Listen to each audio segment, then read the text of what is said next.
ನನಗೆ fish fry ತಿನ್ನಬೇಕು ಅನ್ಸಿದ್ರೆ ನಾನು ನನ್ನ ಅಕ್ಕನ ಮನೆಗೆ ಹೋಗ್ತೀನಿ. ನಾನು ಫಿಶ್ ಮನೆಯಲ್ಲಿ ಮಾಡೋದಿಲ್ಲ, ಯಾಕಂದರೆ ನನ್ನ ಹಸ್ಬೆಂಡ್ ತಿನ್ನಲ್ಲ. ಅದಕ್ಕೋಸ್ಕರ ನಾನು ಫಿಶ್ ಮಾಡಲ್ಲ ಮನೆಯಲ್ಲಿ ಫ್ರೈ. ಏನು ತಿನ್ನಬೇಕು ಅನಿಸಿದ್ರೆ ಅವ್ರು ಹೊರಗಡೆಯಿಂದನೇ ತಂದು ಕೊಡ್ತಾರೆ, ನನಗೆ ಅದು ಇಷ್ಟನೂ ಆಗಲ್ಲ. ಸೊ ನನ್ನ ಅಕ್ಕ ಅಂತೂ ತುಂಬ ಅಂದರೆ ತುಂಬ ಅದ್ಭುತವಾಗಿ ಫಿಶ್ ಫ್ರೈ ಮಾಡ್ತಾಳೆ. ನಾನು ಲಾಸ್ಟ್ ವೀಕ್ ಅವ್ರ ಮನೆಗೆ ಹೋದಾಗ ಅವ್ಳು ಫಿಶ್ ಫ್ರೈ ಮಾಡಿದ್ಲು. ಅದನ್ನು ನಾನು ನಿಮಗೆ ಹೇಗೆ ಮಾಡಿದ್ಲು ಅಂತ ತೋರಿಸ್ತೀನಿ ಬನ್ನಿ.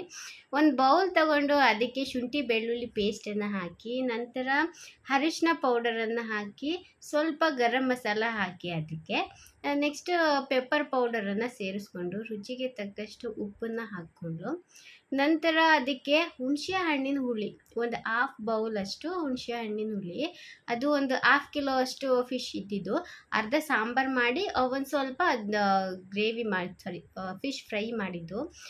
ಎಣ್ಣೆನ ಹಾಕಿದ್ರು. ಎಣ್ಣೆನ ಏನಕ್ಕೆ ಹಾಕ್ತಾರೆ ಅಂತ ಹೇಳಿದ್ರೆ, ನಾವು ಫ್ರೈ ಮಾಡ್ತೀವಲ್ವ, ಆಗ ಅದು ಅಂಟ್ಕೋಬಾರ್ದು ತವಕ್ಕೆ ಅಂತ ಹೇಳಿಬಿಟ್ಟು ಎಣ್ಣೆನ ಹಾಕ್ತಾರೆ. ಸೊ ಇವಾಗ ಆಗಿರುವಂತಹ ಆ ಮಸಾಲೆನ ಫಿಶ್ಗೆ ಹಾಕ್ತಾ ಇರೋದು, ಅದನ್ನ ಫಿಶ್ಗೆ ಮ್ಯಾರಿನೇಟ್ ಮಾಡ್ತಾ ಇರೋದು.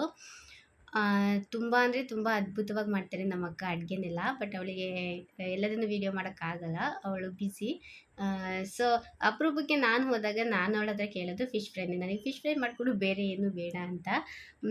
ನನ್ನ ಮನೆಯಲ್ಲಿ ಪ್ರತಿಯೊಬ್ಬರು ಅವಳು ಮಾಡೋ ಅಡುಗೆನ ತುಂಬ ಅಂದರೆ ತುಂಬ ಇಷ್ಟಪಟ್ಟು ತಿಂತಾರೆ. ಅದನ್ನೆಲ್ಲ ಮ್ಯಾರಿನೇಟ್ ಮಾಡಾದಮೇಲೆ ಒಂದು ಸ್ವಲ್ಪ ಹೊತ್ತು ಅದನ್ನು ಹಾಗೆ ಫ್ರಿಜ್ನಲ್ಲಿ ಇಟ್ಬಿಡೆ. ಒಂದು ಹಾಫ್ ಆನ್ ಅವರ್ ಇಲ್ಲ 1 ಅವರ್ ಫ್ರಿಜ್ನಲ್ಲಿ ಇಟ್ಟರೆ ಅದು ಮಸಾಲೆ ಎಲ್ಲ ನೀಟಾಗಿ ಇಟ್ಕೊಳ್ಳುತ್ತೆ ಅಂತ.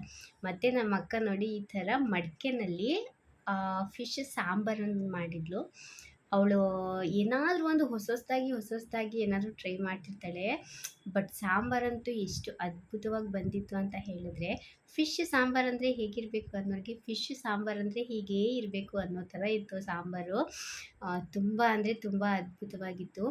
ನಂತರ ಅದಾದಮೇಲೆ ಈಗ ಫ್ರಿಜ್ಜಲ್ಲಿ ಇಟ್ಟಿದ್ದಂತಹ ಇದು ಮ್ಯಾರಿನೇಟ್ ಆಗಿರುವಂತಹ ಫಿಶ್ನ ಈ ಥರ ತವಾ ಮೇಲೆ ಫ್ರೈ ಮಾಡಿಕೊಂಡ್ಳು.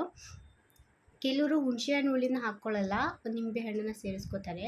ಅದಕ್ಕಿಂತನೂ ಹುಣಸೆಹಣ್ಣು ಹುಳಿ ಹಾಕಿದ್ರೇ ತುಂಬ ಅಂದರೆ ತುಂಬ ರುಚಿಯಾಗಿರುತ್ತೆ. ತುಂಬ ಏನು ಯೂನಿಕ್ ಟೇಸ್ಟ್ ತುಂಬ ಚೆನ್ನಾಗಿರುತ್ತೆ. ಬೇಕು ಅಂತಂದರೆ ಮೇಲ್ಗಡೆ ಅದು ಕಂಪ್ಲೀಟ್ ನಾವು ಫ್ರೈ ಆದಮೇಲೆ ಅದು ಮೇಲ್ಗಡೆ ಬೇಕಾದರೆ ನಿಂಬೆ ಹಣ್ಣನ್ನು ಹಾಕ್ಕೋಬೋದು ತಿನ್ನಬೇಕಾದ್ರೆ, ತುಂಬ ಚೆನ್ನಾಗಿರುತ್ತೆ. ನಾನಂತೂ ಸಿಕ್ಕಾಪಟ್ಟೆ ಎಂಜಾಯ್ ಮಾಡ್ಕೊಂಡು ತಿಂದೆ. ನಮ್ಮ ಅಕ್ಕಂಗೆ ಥ್ಯಾಂಕ್ ಯು ಹೇಳಿಬಿಟ್ಟೆ. ನೀವು ಏನಾದರೂ ಫಸ್ಟ್ ಟೈಮ್ ನನ್ನ ಚಾನಲ್ ನೋಡ್ತಿದ್ರೆ ಸಬ್ಸ್ಕ್ರೈಬ್ ಮಾಡ್ಕೊಳ್ಳಿ. Thank you.